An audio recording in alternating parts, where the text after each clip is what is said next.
যে কারণে একাধিকবার চেষ্টা চালিয়েও অবতরণ করা সম্ভব হয়নি। আর অবশেষে দুর্যোগ কাটিয়ে ঠিক বিকেল 5টা 18-তে কলকাতা বিমানবন্দরে নামলো মুখ্যমন্ত্রীর বিমান। ঝড় বৃষ্টির জেরে প্রথমে কলকাতা বিমানবন্দরে নামতেই পারছিল না মুখ্যমন্ত্রীর বিমান। একাধিকবার চেষ্টা করা হয়, কিন্তু তারপর নির্ধারিত সময় প্রায় 1 ঘন্টা 20 মিনিট পরে অবশেষে অবতরণ করল মুখ্যমন্ত্রীর বিমান। সেই সময় ছবি দেখতে পাচ্ছেন, প্রবল দুর্যোগপূর্ণ আবহাওয়া কলকাতা বিমানবন্দরে। যে সময় মুখ্যমন্ত্রীর বিমান অবতরণের কথা ছিল অর্থাৎ বিকেল 4টে নাগাদ, কিন্তু প্রবল দুর্যোগপূর্ণ আবহাওয়ার কারণে বেশ কিছুক্ষণ ধরে অর্থাৎ 1 ঘন্টারও বেশি সময় ধরে মুখ্যমন্ত্রীর বিমান মাঝ আকাশে চক্কর কাটতে থাকে।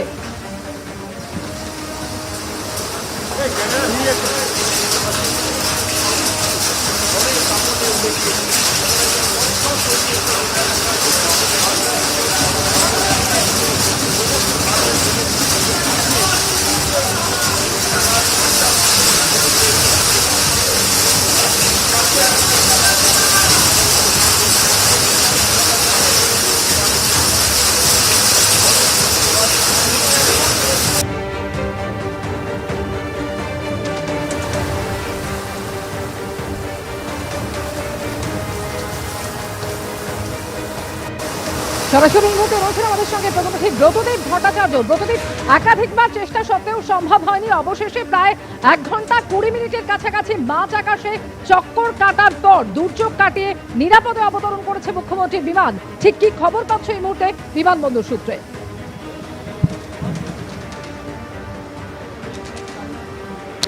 দেখো, আর কিছুক্ষণের মধ্যেই মুখ্যমন্ত্রী মমতা বন্দ্যোপাধ্যায় তিনি কিন্তু কলকাতা বিমানবন্দর থেকে বেরিয়ে আসবেন। অত্যন্ত ঝুঁকিপূর্ণ একটা পরিস্থিতি। আজকে অন্ডাল থেকে 3টে 39 মিনিটে তিনি টেক অফ করেছিলেন এবং সেই বিমানটি কলকাতা বিমানবন্দরে নামার কথা ছিল 4টের আগেই, কিন্তু 4টের আগেই কলকাতা বিমানবন্দরে দুর্যোগপূর্ণ আবহাওয়ার পরিস্থিতি তৈরি হয়। প্রবল ঝড় বৃষ্টি শুরু হয় এবং সেই ঝড় বৃষ্টির জন্য কলকাতা বিমানবন্দর থেকে সমস্ত বিমান ওঠা নামা স্থগিত করে দেওয়া হয়।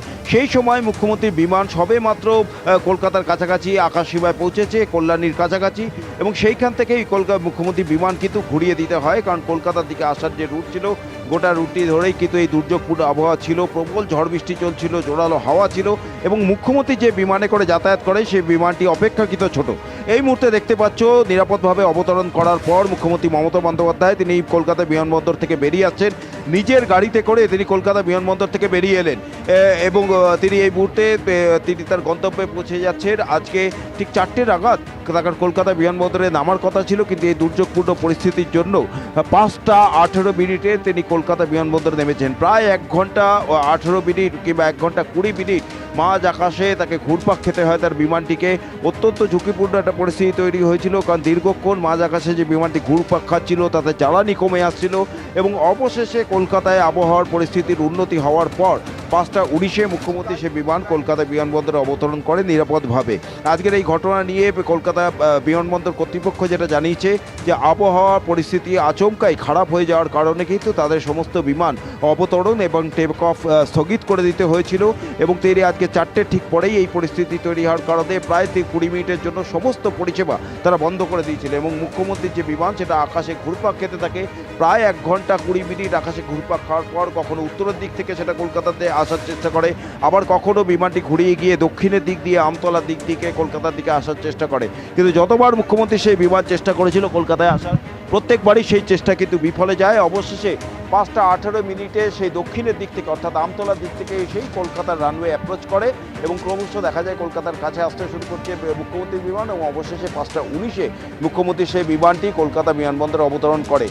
আবহাওয়ার কিন্তু আরও পূর্বাভাস রয়েছে, এখনও দেখতে পাচ্ছ কালো মেঘের ঘনঘটা দেখা যাচ্ছে এবং সেটাই একটা দুশ্চিন্তার কারণ হয়ে দাঁড়িয়েছিল যে প্রথম দফায় যখন ঝড় বৃষ্টি হলো মুখ্যমন্ত্রী বিমান যে অবতরণের চেষ্টা করে বিফল হয় এবং সেটাকে ঘুরপাক খেতে হয়, কলকাতায় নামতে পারেনি।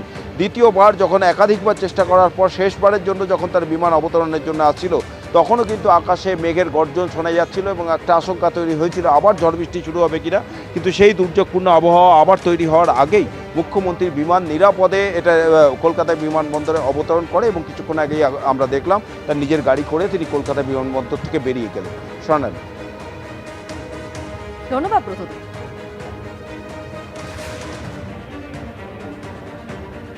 আজ ভবানীপুরে রামনবমীর মিছিলে অংশগ্রহণ করেন শুভেন্দু অধিকারী, আর সেখান থেকে তিনি বলেন রামরাজ্য চাই, হাতে কাজ, পেটে ভাত মাথায় ছাদ চাই। রাজ্যে সুশাসন ও নারী সুরক্ষারও দাবি তুলেছেন বিরোধী দলনেতা। তিনি আরো বলেন, হিন্দু বিরোধীদের, সনাতন বিরোধীদের বিনাশ চাই। হুঙ্কার শুভেন্দু অধিকারী।